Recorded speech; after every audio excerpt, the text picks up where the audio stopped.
Si Laurent Schwartz ay lumilikha ng ingay sa international art world. Ang kanyang makulay na abstract paintings na nagpapakita ng figura ng mga hayop ay nabenta ng mahigit 7,000 United States dollars o 409,734 Philippine pesos at nagsimula ang artistic journey ni Laurent noong isang taon nang magbakasyon ng kanilang pamilya. Habang nasa isang resort, humanga siya sa mga art pieces na nakita sa activity room. Dito nagsimula ang kanyang interes sa art. Halos ayaw na niyang umalis sa activity room. Pagbalik niya sa kanilang bahay sa Germany, ipinagpagawa si Laurent ng kanyang parents ng sariling art studio. Hinayaan siyang i-unleash ang kanyang creativity at tuklasin kung ano ang kaya niyang iguhit. Tampok sa mga paintings ni Laurent ang kakaiba at pinagsama-samang abstract forms pero makikilala pa rin na figura ng mga hayop gaya ng elepante na kanyang paborito, pati na rin dinosaurs at kabayo. Ayon sa kanyang inang si Lisa, gustong-gusto ni Laurent gumamit ng matitingkad na kulay. Hindi raw gumagamit ang bata ng mga kulay na boring. Mapapansin ding malinaw para kay Laurent kung ano ang mga gusto niyang kombinasyon ng mga kulay batay sa kanyang mga paintings.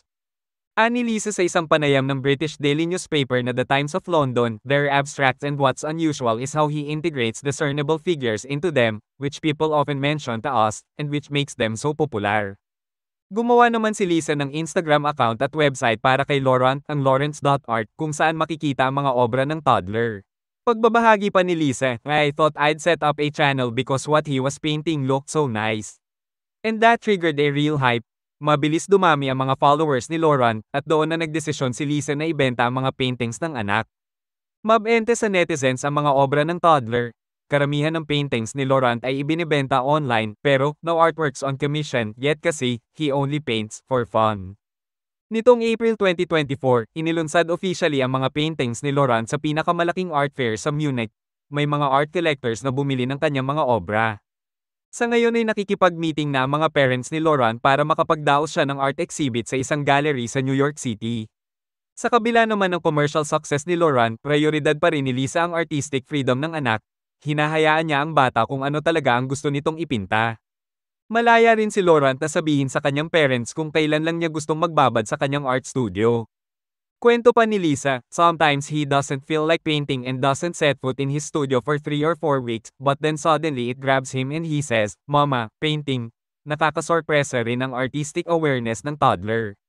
Sa libo-libong kwadrong nakadisplay sa Munich Art Fair, mabilis niyang naituro kung nasaan ang dalawa niyang paintings.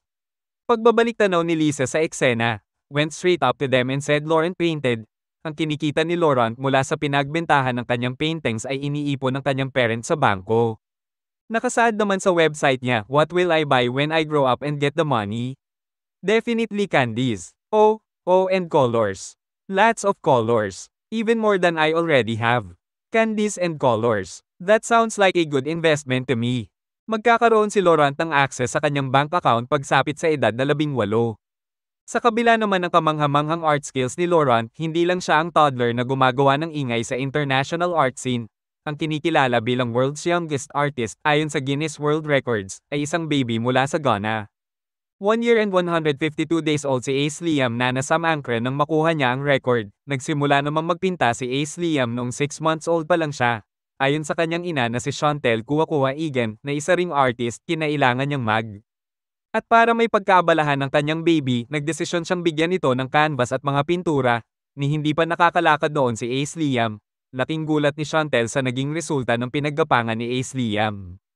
Naging abstract painting ito na pinamagatang The Crawl at naging unang-unang obra ng baby. "It was clear that he found a lot of joy in it," ani Chantel sa panayam ng GWR. Ang mga paintings ni Ace Liam ay in-exhibit sa Museum of Science and Technology sa Accra, ang capital ng Ghana, mula December 2023 hanggang January 2024. Bagaman at mabenta ang mga ito, walang binanggit kung magkano ang halaga ng paintings ni Ace Liam. Nakatapos na siya ng 20 kwadro, at 9 sa mga ito ang nabenta. Wakas, at kung nagustuhan mo itong Tagalog recap ay pindutin lamang ang like and follow button at paki-share na din para sipagin pa ako mag-upload ng iba pang motivational videos gaya nito. Salamat!